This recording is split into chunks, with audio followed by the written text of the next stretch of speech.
Rolling stone में आज का इंटरव्यू है शुगा का। चलिए देखते हैं। सबसे पहले होस्ट शुगा का वेलकम करता है और फर्स्ट क्वेश्चन पूछता है, क्या अगस्त डी को पूरा करने से उन्हें कलात्मक रूप से एक तरह की शांति मिली और क्या वो जीवन में आगे बढ़ने के लिए तैयार हो गए? शुगा, हाँ, उसके बाद मैं मिलिट्री में गया। सच कहूँ तो जब ट्रिलोगी पूरी हो गई तो मुझे लगा आखिरकार चीजें सुलझ रही हैं और अगस्त डी समाप्त हो गया है। होस्ट, मुझे लगता है कि अगस्त डी के तौर पर आपका काम भूत भगाने का है जो बुरी चीजों को बाहर निकालता है, और मुझे यही बात अलाउ करती है कि बीटीएस और अगस्त डी की लाइफ को जानने के लिए। शुगा, हाँ, उस फाइनल एल्बम के बाद मेरे मन में कोई नेगेटिव फीलिंग नहीं बची थी। होस्ट, आपने कहा था कि आपके अंदर हमेशा गुस्से जैसा कुछ रहता है, वो कहाँ से आता है? शुगा, जब मैं छोटा था तो शायद मेरे में थोड़ी हीन भावना थी। आमतौर पर समाज से फ्रस्ट्रेशन थी। मुझे लगता है ये उन्हीं चीज़ों का कॉम्बिनेशन है। होस्ट, बीटीएस में दिलचस्पी और सफलता का राज मुझे लगता है ये है कि वो आम आर्टिस्ट की तरह नहीं है जैसे आप एक आइडल से उम्मीद करते हो।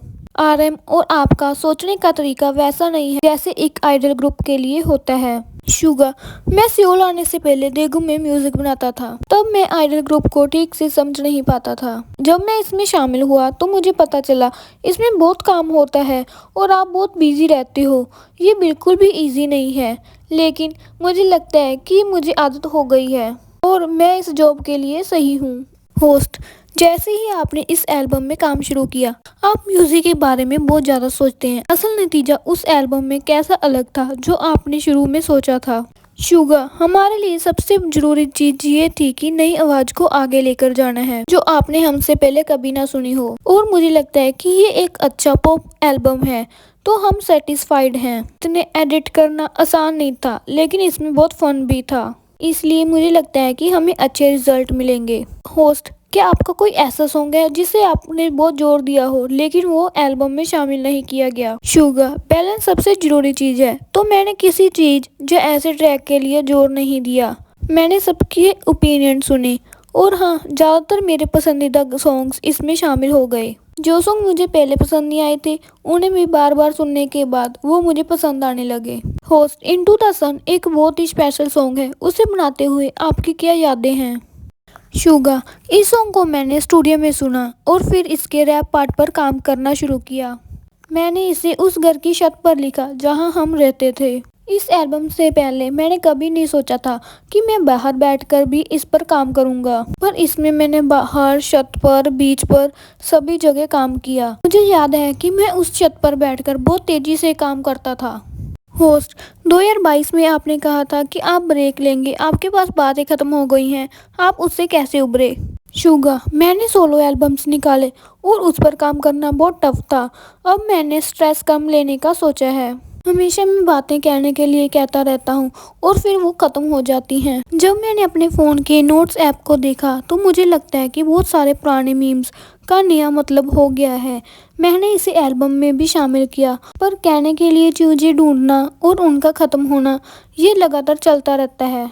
होस्ट, जैसे जियोप ने बताया कि आपके पहले 10 साल टॉप की ओर का सफर था, तो अब अगला कदम क्या है? अब हमें इसका आनंद लेना चाहिए। पहले हम कॉम्पिटिटिव के रास्ते पर थे। मुझे लगता है कि गोल को पाने की ढूंढ में हमने अपने फिजिकल और इमोशनल हेल्थ को ज़्यादा ध्यान नहीं दिया, पर अब हम थोड़ा रिलैक्स हैं, खासकर इसलिए क्योंकि अब हम बड़े हो गए हैं।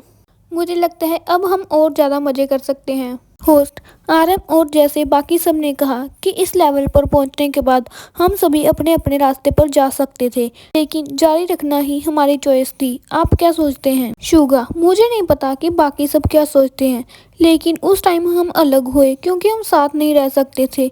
मिलिट्री में जाना पड़ा और मुझे पता था कि हम साथ आएंगे। मुझे पता है विदेशी नजरिए से ये थोड़ा अजीब है, लेकिन हमारा साथ रहना ही साफ लग रहा था।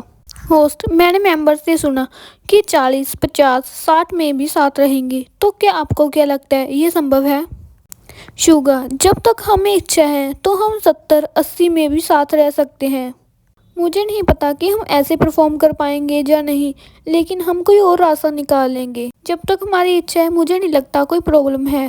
होस्ट, आपको क्या लगता है कि बीटीएस की सफलता का असली राज क्या है?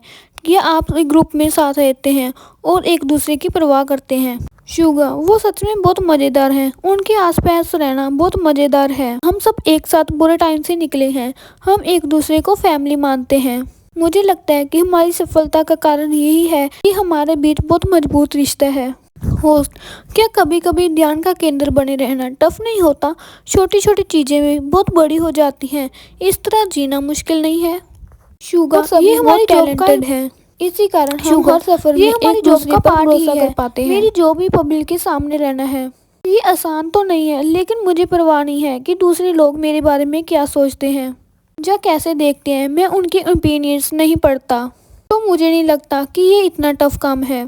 होस्ट, इस एल्बम में 14 सॉन्ग हैं, तो क्या आपने सोचा है कि अगली एल्बम किस तरह की होनी चाहिए? शुगा, वाओ, ये जिमी ने भी कहा था।